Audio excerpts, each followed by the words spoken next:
Hello and welcome back to COP27. I'm Bethan Laughlin here on behalf of the Zoological Society of London, and as we kick off week 2 of COP, I thought I'd give you an update on how things are going.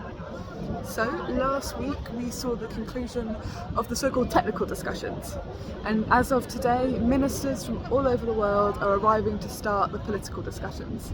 This is where it all starts to get a little bit more intense. A lot of meetings are now closed to observers and just taking place across member states, but we're all still really busy and there are hundreds of side events and pavilion exhibits taking place and many other negotiations that we are able to observe.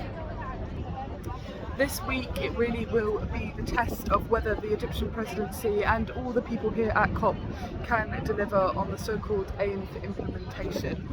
Finance, as I said last week, is the kicker here. We need to come to some agreements on the financing for adaptation, mitigation, and the vital thing of loss and damage. It is still a divisive topic here at the negotiations, but money as a subject of its own is becoming the sort of linchpin of these negotiations, and it's coming up in every conversation. For me here, I've been spending my time going to lots of nature-based events and trying to participate in the mitigation discussions here in the negotiation side of things, to think about how nature can play a role as a mitigation and resilience creator. I'm currently on my way to try and find one of the side events here at COP.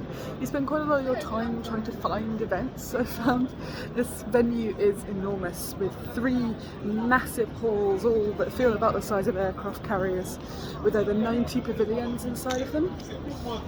These pavilion spaces are covering everything from energy to nature to solar to finance, and it's a really busy and kind of at times overwhelming situation. But thinking about the week ahead, it's interesting to reflect on last week. So we didn't see a huge amount of progress.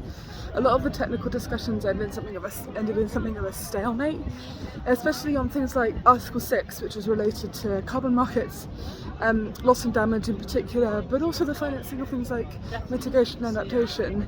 This money question really does seem to be blocking a lot of actors. And it's also the case that a lot of country blocs have become very, very effective in their communication. So you've got a bloc called the G77 plus China. This is made up of the vast majority of developing countries in the world. And because of the huge amount of detrimental climatic events we've had in 2022, the G77 plus China has become a really effective negotiating bloc here. And that's primarily because the chair of the G77 this year is Pakistan.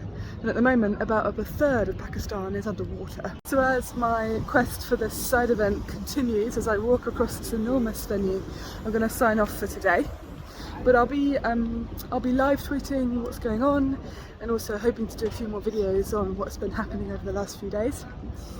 The agenda here remains super packed, so let's see how much the negotiations can get through, and also how much observers can get an idea of what's going on as well.